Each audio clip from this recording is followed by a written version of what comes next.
ఇప్పుడు ఈ రెండో హస్బెండ్ కి ఫస్ట్ మ్యారేజ్ తెలుసు మేడం. అసలు పెట్టుకొనే ఉన్నాను మేడం నేను. అసలు ఆయనకి ఫస్ట్ మ్యారేజేనా?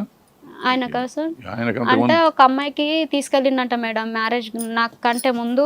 ఒక అమ్మాయిని తీసుకొని ఇక్కడ యాదగిరిగుట్టలో మ్యారేజ్ చేసుకున్నంట మేడం. చేసుకుంటే వాళ్ళ పేరెంట్స్ అదే మా అమ్మాయికి కిడ్నాప్ చేసినాడు అనేసి కేసు పెట్టినారంట SNRPSలో.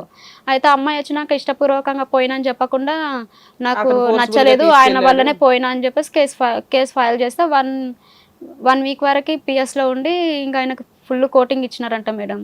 ఇచ్చిన తర్వాత ఇంకా ఆయన నార్మల్గానే ఉన్నాడు ఇంట్లోనే. ఇక తర్వాత నేను పరిచయం అయినా మేడం. ఇంకా నాకు చెప్పినాడు ఇట్లా అయింది, ఆమె ఇష్టంతో వచ్చి నా పైన రివర్స్ కేసు. ఆల్రెడీ మ్యారేజ్ అయింది, పెద్దవాళ్ళ దగ్గర డైవర్స్ అయిందని అతనికి తెలుసు.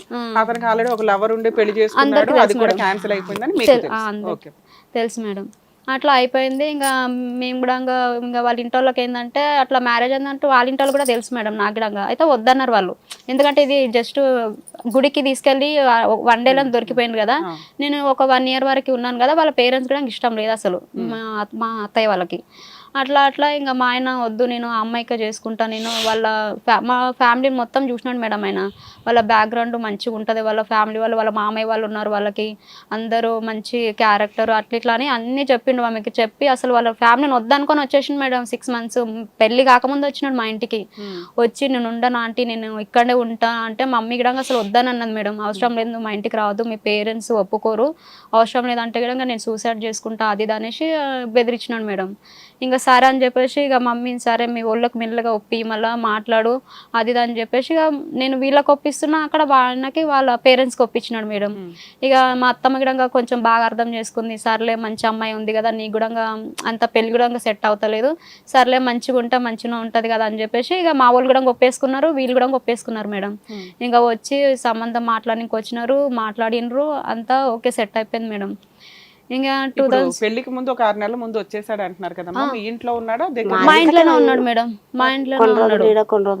అంటే వస్తున్నాడు వెళ్తున్నాడు అక్కడికి, ఇక్కడ ఉంటున్నాడు, అక్కడ మా వాళ్ళ పేరెంట్స్ కి చెప్తున్నాడు నేను నాకు కావాలి అమ్మాయి అది అని చెప్తున్నాడు. ఇంకా వాళ్ళ పేరెంట్స్ పెళ్లికి ముందే అబ్బాయి వస్తే మీరు ఇంట్లో ఎందుకు ఉండనిచ్చారు? నేను ఉండని వెళ్ళిపోమన్నా, నాకు కులం లేదు కదా, నేనేమో పొద్దున్న లేచి చనిపోతా అది అని చెప్తున్నాడు మేడం. వాళ్ళ ఇంట్లో చుట్టుపక్కల లేదని అనుకోవచ్చు కదమ్మా నీ గురించి, ఎందుకంటే పెళ్లి చెయ్యాలి, అబ్బాయి ఇష్టపడి ఇంటికి వచ్చేసాడు అంటే అది బాగోదు కదా. ఈ పెళ్లిళ్ళు ఏంటో వాళ్ళ ఇంట్లో వాళ్ళు యాక్సెప్ట్ చేస్తారో లేదో తెలియదు, ఈ అబ్బాయి ఎంతవరకు స్టాండర్డో తెలియదు, నీ మీద ఇష్టంతో తల్లిదండ్రులు ఇద్దరు ఇష్టపడుకొని ఎన్ని రోజులైందో మాకు కూడా అర్థం కాలే, వాళ్ళ అయ్యకి అర్థం కాలే, నాకు అర్థం కాలే. అర్ధరాత్రి 8-9 గంటలకు వేరొక దిక్కు బస్ స్టాప్ దిక్కు పిలిపించుకొని ఉన్నారు. మేంటికి రాలి ఇంత చీకటి, మాకేం భయము, వస్తే మీ అన్నదమ్ములం మేము అమ్మిన దొరకదు, మా ఇంటికి రా, బస్ స్టాప్లో పండు మాట్లాడే ముచ్చాడు కదా అని మా ఆయన మస్తు మాట్లాడిండు. అంటే లేదు మామయ్య ఇక్కడ రా అని దూరంగా దొరకపోయి మాట్లాడిపించాడు. అంటే మీ అమ్మ మీ నాయన మీ వదిన మీ అన్న మీ మామూలు ఎవరైనా ఉంటే పిలిపి, నేను అంతవరకు నేను పెళ్లి చేయను, నేను ఇప్పుడు చేసే లోతుల పడ్డ, మొన్న చేసే నేను కింద లోతుల పడ్డ, నేను మళ్ళీ ఈ పెళ్లి చేయాలంటే నేను దొంగతనం చేయలేదని మా ఆయన అన్నాడు. అంటే అప్పుడు తోలుకొచ్చిండు తీసుకొని వచ్చిండ్రు. ఇంకా బస్సులో కూడా వీళ్ళకు బస్సు ఉంది మేడం, వీళ్ళకి షామల్కుంట అని బస్సు ఉంది మేడం సనత్నాలు మా ఆయన వాళ్ళకి. అంటే ఇట్లా అదే రిలేటివ్స్ కులం అనేది ఉంటది కదా మేడం, అట్లా ఉంది బస్తీలో. వాళ్ళ బావ వాళ్ళందరూ ఉంటారు అక్కడ, అంత పెద్ద ఫ్యామిలీ ఉంది. ఏదన్నా మాట్లాడినా నాకు గల్లీలో ఉంటది కదా మంచిగా మాట్లాడతారు అనేసి ఇంకా ఓకే అన్నాను మేడం. ఇక సరే అని చెప్పేసి ఇక మా అత్తమ్మ ఇంటి దగ్గర పెళ్ళైనా రేపొద్దున మీరు మళ్ళీ అంటే ఆమెకి నా మీద అనుమానం మేడం, ఎక్కడ 6 నెలలు సంసారం చేసి వెళ్ళిపోతుంది అనేసి వాళ్ళకి అట్లా డౌట్ ఉండే మేడం, నా మీద అనుమానం ఉండే. అయితే మా అత్తమ్మ ఏమన్నది, వద్దు నేను పెళ్లి ఇంటి దగ్గర చేయను, ఆర్య సమాజ్లో మ్యారేజ్ చేస్తాను, సర్టిఫికేట్ వస్తుంది, రేపు పొద్దున నువ్వు వెళ్ళిపోయినా వీడు వెళ్ళిపోయినా మాకు ప్రూఫ్ ఉంటుంది అని చెప్పేసి ఆర్య సమాజ్లో మ్యారేజ్ చేసినారు మేడం. అక్కడ మ్యారేజ్ చేసినారు, ఇంటి దగ్గర రిసెప్షన్ పెట్టినారు, అందరు వచ్చినారు, అప్పుడు రిలేటివ్స్ అందరు వచ్చినారు. కానీ మామయ్య వాళ్ళు మాత్రం రాలేదు మేడం, ఎందుకంటే మామయ్య వాళ్ళకు లవ్వులు ఇవన్నీ అస్సలు నచ్చదు మేడం వాళ్ళకి. ఇంకా మమ్మీ అప్పుడు అక్కడ మామయ్య వాళ్ళు వీళ్ళందరూ ఉన్నాక చేసి నా లైఫ్ ఎట్లాగో స్పాయిల్ అయిపోయింది. ఇక్కడ మమ్మీ వాళ్ళ అన్నయ్య వాళ్ళు తమ్ముడు వాళ్ళందరూ, మమ్మీ ఒక్కతే మేడం వాళ్ళకి. అట్లా ఇంకా వాళ్ళకు ఎందుకు ఇట్లా లవ్వులు అంటే నచ్చదు, సర్లే నేను వాళ్ళని కాదనుకొని నేను ఇస్తున్నాను, మీరు అంత ఇష్టపడుతున్నారు కాబట్టి సరే మా అన్న వాళ్ళని కాదనుకొని నేను ఇస్తున్నా అని చెప్పేసి ఇంకా మమ్మీ పెళ్లి చేసేసింది. చేసినాక ఒక 6 months వరకు నేను ఏ విలేజ్కి వెళ్ళలేను మేడం, మామయ్య వాళ్ళకి ఎక్కడ వెళ్ళలేను. 6 months తర్వాత ఇంకా వాళ్ళంతలో వాళ్ళే ఫోన్లు చేసి రండి బేట ఇట్లా దావత్ ఉంది, ఫంక్షన్ ఉంది, తీసుకొని రా మా కొడుకుని అది దానిగా ఫోన్లో మాట్లాడినరు. సార్ ఇక పిలిచినారు కదా అని చెప్పేసి ఇద్దరం వెళ్ళినాం. అట్లా చాలా బాండింగ్, చాలా దగ్గర అయిపోయినాం మేడం. ఇంకా నాకే వదిలేస్తారు మేడం మా మామయ్య వాళ్ళు. మా ఆయనకి మంచిగా దగ్గరికి తీసుకుంటారు, ఏది ఉండని ఇంట్లో ఫంక్షన్స్ ఏమి ఉండని డబ్బులు తీసుకొచ్చి మా ఆయన చేతిలో పెడతారు మేడం. చూసుకో కార్తీక్, మంచిగా చూసుకో, మంచిగా ఎవరైనా ఫ్రెండ్స్ వాళ్ళు ఇక అందరు వస్తారు, మంచిగా చూడు బెట్ట అనేసి ఇక ఈయనకే. నేను ఇంటి పెద్ద కోడల్ని మేడం, మమ్మీకి పెద్ద కూతురు కదా మేడం, మమ్మీ ఒక్కతే నేనే పెద్దదాన్ని. ఇంకా మా ఆయనకే ఎక్కువ ఇంపార్టెన్స్ ఇచ్చేవాళ్ళు. అట్లా చేసి ఇంకా మంచిగా చూసుకుంటున్నా. అది ఇది అయిపోయింది మేడం. ఇంకా తర్వాత నుంచి ఇంకా ఒక అమ్మాయి ఇట్లనే, ఆమెకి 2 కొడుకులు, ఒక పాప ఒక బాబు ఉన్నాడు మేడం. ఆమెకి ఇంకా ఇట్లా ఫోన్లు మాట్లాడము అట్లా స్టార్ట్ అయింది. మా ఆయన మేడం పెళ్ళైనాక ఎంత ఒక 1.5 year మేడం. 1.5 year నీతో బాగున్నాడు, పోరాడి పెళ్లి చేసుకున్న వ్యక్తి. 1.5 year బాగానే ఉన్నాడు మేడం. మీకు ప్రెగ్నెన్సీ గానీ పిల్లలు గానీ అసలు మేము హ్యాపీగా ఉంటేనే కదా మేడం. 1.5 year ఉన్నారు కదమ్మా. అంటే అంతకుముందు మేము అంతా చూడలేదు మేడం, కొంచెం సెట్ అయిదాము. ఎందుకంటే వీళ్ళకి ఏం లేదు మేడం, ఎంత ముందు ఏం లేదు, మంచి జాబ్ చేసుకుందాం, కొంచెం పైసలు డబ్బులు కొంచెం అయిన తర్వాత అట్లా అని ఆలోచించుకున్నాం మేడం.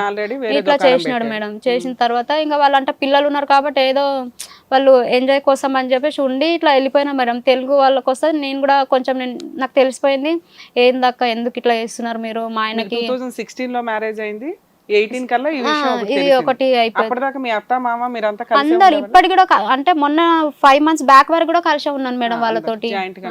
ఈ ఇన్ని ఇయర్స్ లో నీకు 7 years లో ప్రెగ్నెన్సీ రాలేదా?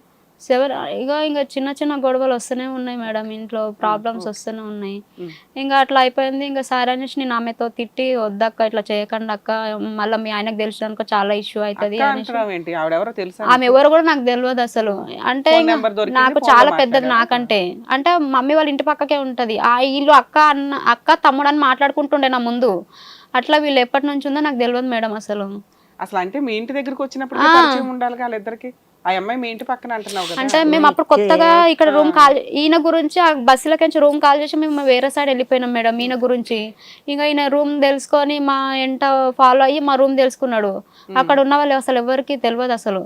అట్లా మా మ్యారేజ్ తర్వాతనే ఇంకా కొంచెం పరిచయం మా వైఫ్కి అసలు నేను ఫోన్ వాడాను మేడం.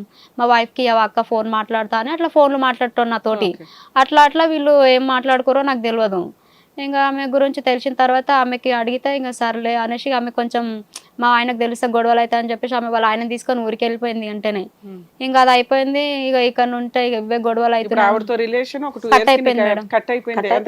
2 years అట్లా ఏం లేదు మేడం, జస్ట్ ఒక 1 month 2 months ఉండొచ్చు అంతే. వాళ్ళకి అట్లా ఏం వెంటనే తెలిసిపోయింది మేడం ప్రాబ్లం క్లియర్. ఇక సరే అని చెప్పేసి మళ్ళీ ఇక్కడ మమ్మల్ని ఇక్కడ నుంచి తీసుకుపోయి జీడిమెట్లలో పెట్టినారు మేడం, నాకు మా ఆయనకి. ఇంట్లో అమ్మాయిలకు చూస్తుండు కదా, ఇక్కడ ఏదన్నా మర్చిపోతాడు అని చెప్పేసి అక్కడ పంపించేసినారు.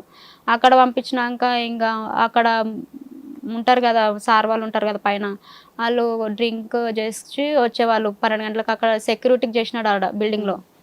ఇంకా ఒక ఆయన ఇట్లా వైఫ్ ఏం లేదు మేడం, వైఫ్ ఉంది, ఇంకొక మరదలు ఉంది ఒక సార్కి. వాళ్ళు ఫుల్ డ్రింక్ చేసినారు. వాళ్ళ పైన ఆయన దగ్గర ఒక యాప్ ఉంటుంది మేడం, ఆయన దగ్గర ఏ యాప్ అసలు పోలీసులు కూడా తెలియదు మేడం అంత యాప్. అది ఉంది, దాని నుంచి వీడియో తీసినారు మేడం. వాళ్ళు లోపల ఏం చేసేది, వాళ్ళు ఫ్యామిలీ వాళ్ళు చేసేది చేసి చూసినాడు మేడం. ఆ రోజు నైట్ అంతా అసలు కింద. నిజం మేడం, సీరియస్లీ. ఎవరు తీసేవాళ్ళు వీడియో? మా ఆయన కిటికీలో నుంచి చెప్పిండు మేడం, నాకు చెప్పిండు మేడం. రికార్డ్ చేస్తూ ఉండేవాడు. ఎందుకు? వాళ్ళని బ్లాక్ మెయిల్ చేద్దామని. బ్లాక్ మెయిల్ కాదు మేడం, చూడడానికనే, జస్ట్ చూస్తాడు. ఇంత పెద్ద కర్ర తీసుకొని అది మధ్యలోకి చీరి అందులో ఫోన్ పెట్టి కిటికీల నుంచి పెట్టిండు మేడం ఫోన్. అది కర్రతోటి ఫోన్ పెట్టిండంట. అయితే ఆడ జీడిమెట్లలో ఏ బ్లాక్ బి బ్లాక్ అని 2 ఆపోజిట్ లో ఉంటాయి మేడం. అపరూప కాలనీకి వెళ్ళే రూట్ లో ఉంటాయి బిల్డింగ్లు అవి.